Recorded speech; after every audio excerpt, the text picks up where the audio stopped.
নমস্কার, আলাপ টিভিতে আপনাদেরকে স্বাগত। সঙ্গে রয়েছে আমি মন্দিরা। আজকে কথা বলবো এমন একজন মানুষের সঙ্গে যিনি তরুণ প্রজন্মের কাছে এক ভিন্ন রকম উদাহরণ। কারণ তরুণ প্রজন্ম একদিকে যখন এই সাহিত্য চর্চা থেকে অনেকখানি দূরে চলে যাচ্ছে কোথাও গিয়ে, সেই জায়গা থেকে তিনি কিন্তু অতি অল্প বয়সেই পেয়েছেন একাধিক পুরস্কার। আজ আমাদের সঙ্গে রয়েছেন রাজ মণ্ডল। আপনার মূল লেখা, আপনি বলছেন যে সমস্ত বিষয়টা নিয়ে আপনি লিখতে ভালোবাসেন, গল্পকার, প্রাবন্ধিক, কবি। তো এই লেখার ভাবনা এত কম বয়সে কোথা থেকে এসছে? আমি স্কুল জীবন থেকেই আমি কবিতা লিখতাম। আর কলেজে প্রোগ্রাম করেছি অনেক। কলেজে স্যার ম্যামরা বলতেন দেখি যে খুব ভালো হয়েছে কবিতা, আরো এগিয়ে যাও। তো তো এই বিষয় নিয়েই আরো এগিয়ে যাওয়া, আরো আস্তে আস্তে লেখা, আরো আস্তে আস্তে কবিতাগুলো ওঠা, এরকম ভাবে উপরে উঠতে উঠতে অনেক উপরে উঠে গেছি। আচ্ছা, পড়াশোনার পাশাপাশি ঠিক কোন জায়গায় কোন মুহূর্তে অনুভব করেছিলে যে এই জিনিসটা নিয়েও লেখা যেতে পারে বা আমিও সাহিত্য চর্চার দিকে এগোতে পারি, সেটা কখন অনুভব করা? পড়াশোনা ঠিক যখন আমার মাধ্যমিকটা শেষ হয়, ঠিক তখন তারপর থেকেই আমার শুরুটা হয় যে এই বিষয় নিয়ে একটুখানি লিখবো। মানে ছোট ছোট কবিতা আমার মাথায় আসতো তখন, আর তখন কবিতাগুলো মনে করতাম আর খাতায় লিখতাম। সেই থেকে আস্তে আস্তে বড় কবিতা আকৃতি শুরু হয়, তারপরে আরো ভাবনা শুরু হয় যে কি আরো একটু বড় কবিতা লিখি, কিছু নাটক লিখি, গল্প লিখি। লিখতে লিখতে অনেক হয়ে যায়। এখন হাজারেরও উপরে গল্প, কবিতা, নাটক সবকিছু রয়েছে। আচ্ছা, ছোটবেলা থেকে যদি লেখালেখি বলি তাহলে আমরা সকলে জীবনানন্দ, আমরা সকলে রবীন্দ্রনাথ পড়ে বড় হয়েছি। তো কোন কবির প্রতি আলাদা রকম ভালোবাসা রয়েছে এবং তারকে আদর্শ করে এগিয়ে যাওয়া? আমার রবীন্দ্রনাথ ঠাকুর, শুধুমাত্র রবীন্দ্রনাথ ঠাকুর। আমি ওনার কবিতা পড়তাম, আর কলেজে প্রোগ্রাম করেছি, তো দুখানা আমাকে শুধু রবীন্দ্রনাথেরই বই দিয়েছে। আর আর এমনিতেও আমি শুধু খালি ফোনে সমস্ত বিষয় শুধু রবীন্দ্রনাথেরই কবিতা পড়তাম। আর এইটা থেকেই কবিতাটা আসা, ভালো লাগা। আচ্ছা, তরুণ প্রজন্ম মানে কোথাও না কোথাও গিয়ে এখন আমরা অনেকটা এগিয়ে গিয়েছি, এখন আর্টিফিশিয়াল এজেন্সির যুগে। এখন না সাহিত্য চর্চা থেকে এবং হাতে কলমে লেখালেখি থেকে অনেকটা সরে যাচ্ছে। আর বলতে গেলে পাঠক পাঠিকার সংখ্যাও সোশ্যাল মিডিয়ায় অনেকটাই আসছে। তো সেক্ষেত্রে সোশ্যাল মিডিয়া কতটা গুরুত্বপূর্ণ, এই সমস্ত বিষয়টিকে কি সোশ্যাল মিডিয়া সাহায্য করছে নাকি বিমুখ করছে, এটা কেমন হবে? সোশ্যাল মিডিয়ার মধ্যে থেকে ওঠা খুবই টিপিক্যাল ব্যাপার। সোশ্যাল মিডিয়ায় থেকে কেউ যদি ওঠে, তো প্রথমত সমস্ত প্রকাশনই পয়সা নিতে শুরু করে। পয়সা নেওয়ার জন্য তরুণ প্রজন্ম, যারা যারা নতুন গরিব পরিবার থেকে বিলং করে, তারা তারা উঠতে পারে না। এটাই মূল একটা পয়েন্ট, যে যে মানুষরা পিছিয়ে পড়ছে ওই পয়সার জন্য। যদি একটু পয়সার মূল্যটা একটু কম হতো, তাহলে হয়তো সমস্ত পাঠক পাঠিকা লিখতো আরো বেশি। আর সাহিত্য চর্চার ক্ষেত্রে আরেকটা প্রধান বাধা হয়, আমরা যেটা বারে বারে দেখেছি, টাকা পয়সার বিষয়ে, মূলত অর্থনৈতিক বিষয়টা যদি সামনে রাখি, তাহলে প্রথম যেটা দাঁড়াচ্ছে যে অর্থনৈতিক কারণে অনেক সময় দেখা গেছে যে সাহিত্য চর্চাটাকে পেশা হিসেবে নেওয়া যায়নি, কিংবা স্বাধীন যেটা হতে বাধা এসেছে বিভিন্ন কারণে। তো সেদিক থেকে কি কোনোভাবে আশা করা যায় যে আগামী প্রজন্ম আরো বেশি করে এগোবে? নিজেও একজন তরুণ প্রজন্মের লেখক।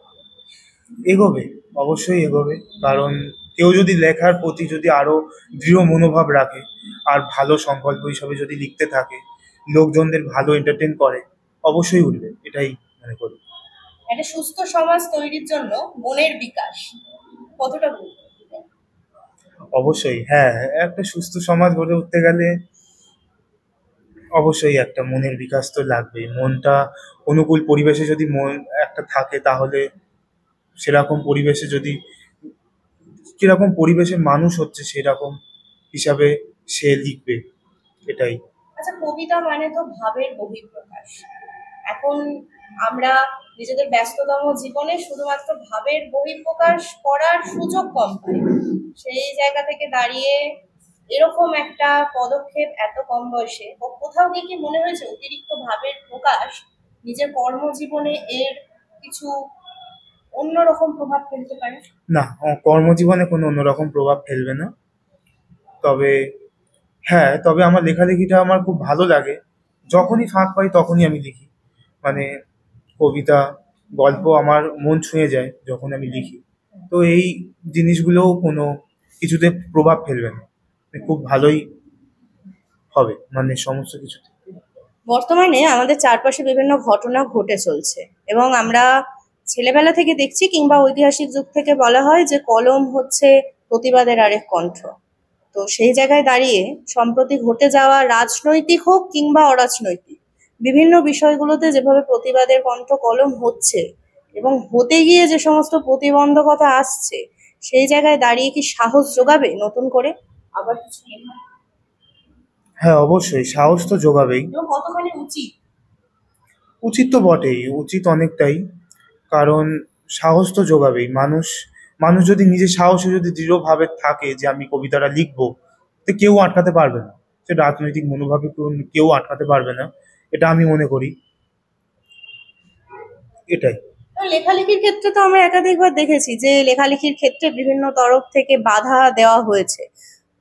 একজন শিল্পীকে স্বাধীন যেটা করার জন্য যেমন সমাজের অবদান আছে, সেরকম অনেকাংশে আমরা দেখেছি যে শিল্পীকে বিভিন্ন কারণে বাধা দেওয়া হচ্ছে। তো তার সত্ত্বেও এই যে শিল্পী সত্তা, তার সত্ত্বেও কি লেখা উচিত, নাকি একজন কবিকে পুরোপুরি রাজনৈতিক সমস্ত বিষয় থেকে দূরে থাকা উচিত? রাজনৈতিক বিষয়টা থেকে একটু দূরে থাকা উচিত কবিদের। তাহলে কি করে সমাজের প্রতি অন্যায় অত্যাচার কলমের মাধ্যমে প্রকাশ পাবে?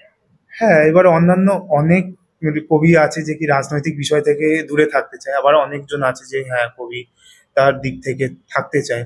সবকিছু বিষয়টা নিয়েই কবিতা, হ্যাঁ ওঠা উচিত। রাজনৈতিক মনোভাব লাগুক তাতে কোনো যায় আসে না, কিন্তু হ্যাঁ অবশ্যই লেখা উচিত। অর্থাৎ সরল কথা, সত্যি কথা, অবশ্যই লেখা উচিত। অবশ্যই লেখা উচিত। আর বড় কাগজে লেখা ছাপা হওয়া, পুরস্কার, মঞ্চ, আলো একজন কবির জীবনে কতটা আবশ্যক বলে মনে হয়, নাকি এক মনে নিজের মনকে শান্তি দেওয়াই আসল কবিতার অর্থ বহন করে, কোনটা? হ্যাঁ, এক মনে শান্তি দেওয়া। শান্তি দিয়ে কবিতাটা যেরকম আসবে মনে, সেরকম আর কোনো কিছুতে আসবে না। কবিতা একটা শান্তির মনোভাবে একটা মানে বিকাশ হয়। যতটা শান্তি মনে করবেন অতটাই ওরকম ভাবে কবিতাটা উঠবে, ফুটে উঠবে শান্তভাবে যদি হয়ে ওঠে। সবশেষে আপনার পাঠকদের উদ্দেশ্যে আপনার লেখা কোনো একটি বিশেষ কথা, কোনো একটি বিশেষ বার্তা। পাঠকদের উদ্দেশ্যে, পাঠকরা গল্প পড়ুক, জানুক। ওনারা ভালো, তবে একটুখানি দৃঢ় মনোভাব দিয়ে একটু পড়লে একটু বেটার হয়। সেরকম ভাবে অতটা পড়ে না। আরো বড় জায়গায় গেলে হয়তো হয়তো মনোভাব দিয়ে পড়বে। সেই জায়গায় এখনো পৌঁছয়নি, নিশ্চয়ই গেলে হয়তো পড়বে। কিন্তু আমি অনেক জায়গা থেকে সম্মানিত হয়েছি, তবে ভালো লেগেছে আমার। পাঠকরা পড়েই নিশ্চয়ই সমস্ত এই সমস্ত জায়গায় পৌঁছেছে, মানে আমাকে সিলেকশনের পথে এগিয়েছে। ভালো লাগছে আমার। তবে এখনকার যুগে এই যে গর্ব করে বাংলা বলার বিষয়টা অনেকটাই কমে গিয়েছে। এখন গর্ব করে অনেককেই বলতে শোনা যায় বাংলাটা তো ঠিক আসে না। তো আপনি নিজে রবীন্দ্রনাথকে পছন্দ করেন, তো রবীন্দ্রনাথের পাশাপাশি কোথাও গিয়ে শেক্সপিয়ার সমান ভাবে তার জনপ্রিয়তা রয়েছে, চাহিদা রয়েছে, এই বিষয়টাকে তুলনামূলকভাবে দেখেন নাকি দুটোই সমান গুরুত্বপূর্ণ? দুটোই সমান গুরুত্বপূর্ণভাবে মনে করি, কারণ দুজনেই সমান মনোভাবের মানুষ বলে মনে হয় আমার। কারণ ওনারাও দেশের জন্য অনেক কিছু করেছে। রবীন্দ্রনাথও দেশের জন্য একটা মেসেজ হিসাবে ছেড়ে দিয়ে গেছে আমাদের পরের প্রজন্মকে, ওই সমস্ত জিনিসগুলোকে এগিয়ে নিয়ে যাওয়ার জন্য। এটাই। সবশেষে তোমার লেখা যে কোনো চাই। একটি কবিতা যেটি হচ্ছে রসগোল্লা, যেটা কিছুদিন আগেই আমি লিখেছি। সেটা হচ্ছে: গুলগাল নরম সাদা রসালো, তুমি বাঙালির প্রিয় রসগোল্লা। চিনির রসে ডোবানো থাকে মিষ্টি, মুখে দিলেই মন ভরে যায়। তোমার জন্মকাহিনী আছে এই কলকাতায়, নবীনচন্দ্র দাশের হাতে তোমার সৃষ্টি। বাঙালির পাতে তুমি সবার আগে থাকো, তুমি পুজোর মিষ্টি। বাড়িতে লোকজন থাকলে তোমার আনাগোনা লেগেই থাকে সবসময়। ছোট বড় সবার মুখের হাসি এক গালেতেই ফিনিশ। উৎসবের দিন, আনন্দের মুহূর্ত বা দুঃখের দিনে তোমার আনাগোনা সব সময়তেই লেগে থাকে। তুমি আমাদের প্রিয় সঙ্গী, এক গালেতেই বাজিমাত। রসগোল্লা তুমি বাঙালির গর্ব, তুমি আমাদের মিষ্টি হাসি, তুমি আমাদের ঐতিহ্য, তুমি হলে আমাদের প্রিয় রসগোল্লা। বেশ, খুব